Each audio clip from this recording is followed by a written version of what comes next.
First world I ever made. I've been making them for, as long as I had notebook paper and pencils, way back as a child. But this was the first one that I ever published in, and I put it in SPIFBO, as I talk about in the world building book, and that's what set me down this world building path.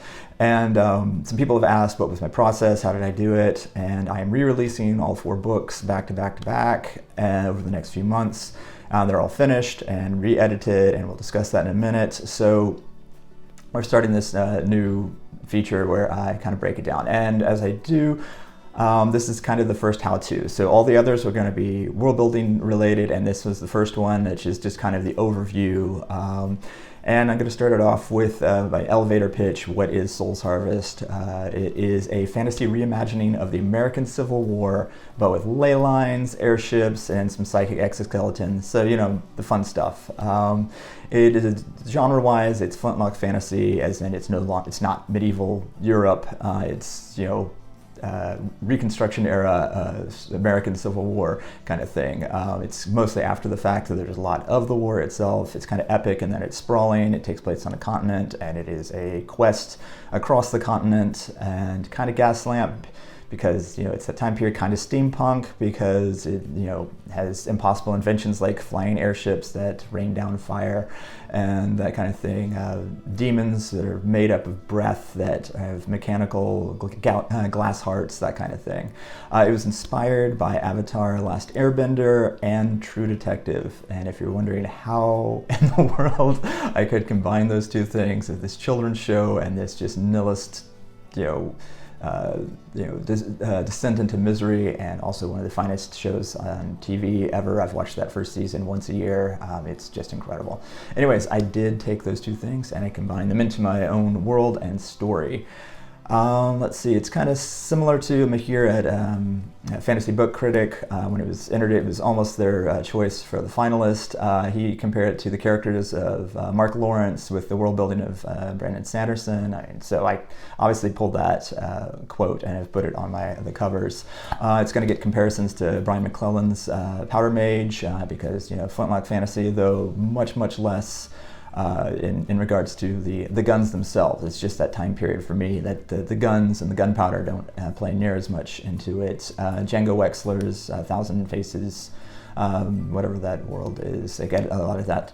To me, though, though I had not read Jemison at the time, I think it's kind of like the Broken Earth is in that, as we'll talk about later. I do she does 3 timelines, and I actually just deal with 2, but numerous times. So it is non-linear in that Jemison sense. I guess we'll start with the characters. So the main character is a female anti-hero named Marta Childress. She is a child of the Sildra clan, and that means it is a secreted organization that's kind of been ruling the world of air from the shadows for time immemorial, going back. They're basically spies, and they are spies designed to just influence everyone of power, and they've infiltrated all the power throughout, and every member of the family feeds information to their parents, and it's very secretive, and they have all sorts of competitions between the kids to see who's going to be the best one.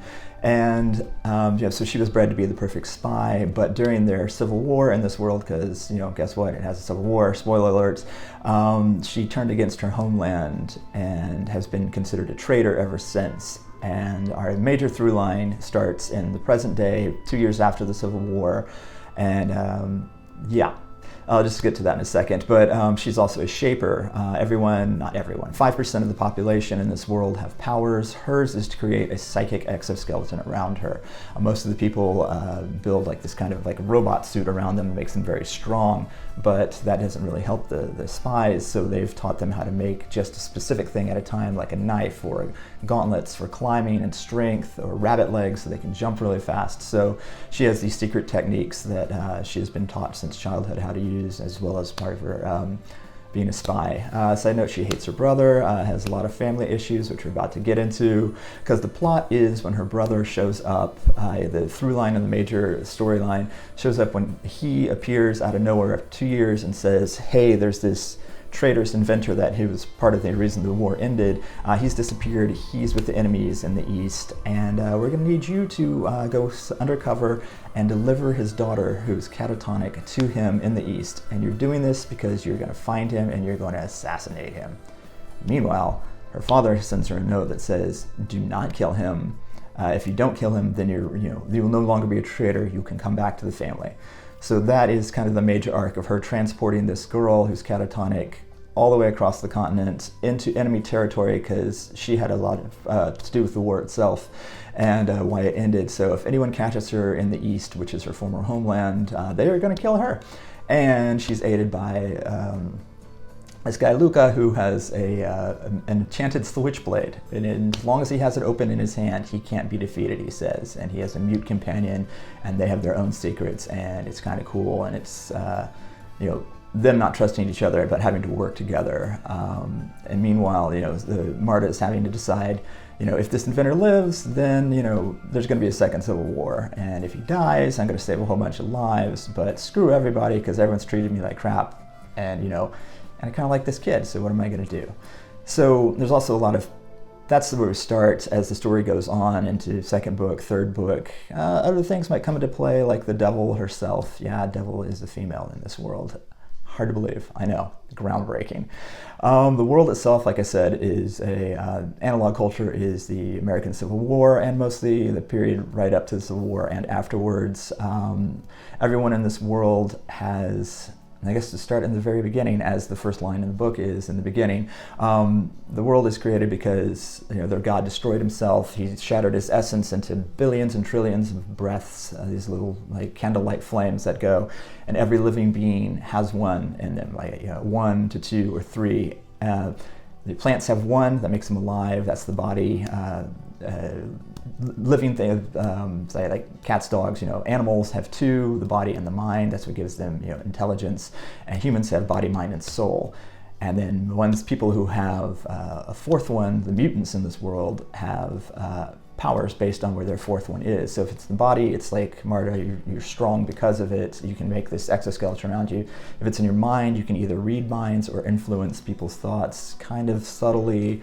And if it's in the soul, then you can control the breath as it floats around the world or in other people. And they can kill with a touch, or they can create these entities out of breath and make them not sentient, sentient too, make these constructions out of it. So it's kind of cool.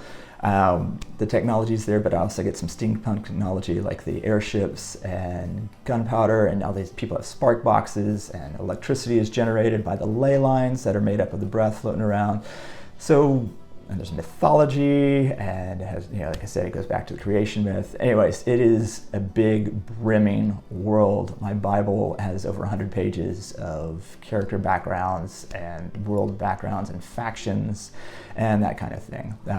Anyways, so big, expansive world. When it comes to craft, like I said, non-linear, but it isn't quite non-linear. It's 2 parallel storylines. Each chapter alternates, so you have the main chapter, the main through line of Marta delivering the catatonic daughter in one, and then the next one starts kind of like the character's background kind of thing. So it's all the important moments in their life going in chronological order. So you find out what they were doing, during the war itself, what got them to the point. So it's kind of cool. So it alternates, and by the end of it, you're pretty much at the start where the story started, and you should have a different view of the character and the world and the story as it's going because of it.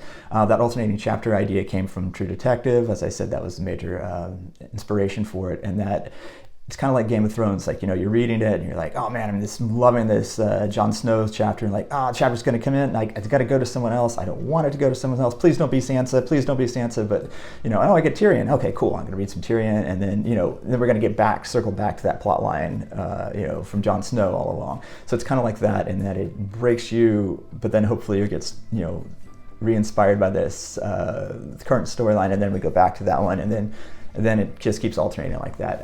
Like I said, just give extra perspective to the start of the book by the time you finish the book, and give you new nuance throughout. It kind of came together as a thought experiment, the world itself, I was watching Avatar and it was like, this is just absolutely amazing, some of the best world building I've ever seen. Can I make a world that's just as bright and colorful and consistent and thoughtful and complex? And so I sat down and I created this world, the concept of breath, and didn't really have a story for it. It was just a world and an idea, and I really loved it. I had this character in my mind. She was going to be transporting, actually it was a he originally, a child, and so being able to become very strong and powerful whenever they needed, kind of like the Hulk, but with an exoskeleton, but still being burdened with a child. And so that was kind of the idea. And then I finally saw True Detective. I was like, this is it. And I watched Ken Burns' documentary about the Civil War right after it, and I went, oh, take all that and squish it together. So that's where the whole inspiration for the story came from. And I'm really releasing it now because this book was cursed. It was the first time I've written prose in forever. Prose was not great, so I've re-edited all of it since then. I think in the first book I cut 10,000 words. Didn't change the plot, didn't change anything like that, just 10,000 words of bad writing. I'm sorry to everyone who had to read it before. Also, like, a lot of life stuff got in the way. We had our first child. I had no idea what I was doing writing, and all of a sudden I was getting hired to write screenplays, which I had given up on as a job. I got real sick, and then the treatment took 10 months of being on prednisone and not being able to think properly or sleep, which is kind of what inspired the world building stuff, because I could work on that for 15 minutes and then, but couldn't stay in this huge world and storyline for the longest time. So cover artists, I mean, I've had 5 cover artists, and I think I'm on my 6th, and I'm just having to do all the covers, reading them right now. Anyways, so this is kind of going to be a cautionary tale as well as the world building details of, if you are going to write your first book, a first story, don't try to make 4 books interlocking stories that were the 4th book has something to do with the 3rd book, which has something to do with, and then make a mythology that you decide to do. I have spreadsheets to keep all this detail in it. So, by the way, when you're starting your first story, your first world, keep it simple. It's a lot easier. I, on the other hand, will now break into all the massive stuff and going forward on this, and it is kind of cool, and I'm very, very proud of this world. It's the best thing I've ever made. Don't tell my wife that I said that, because we have a child, so yeah. Anyways, if you made it this far into it, I hope you enjoyed it, and I hope you enjoyed this new series. Thanks.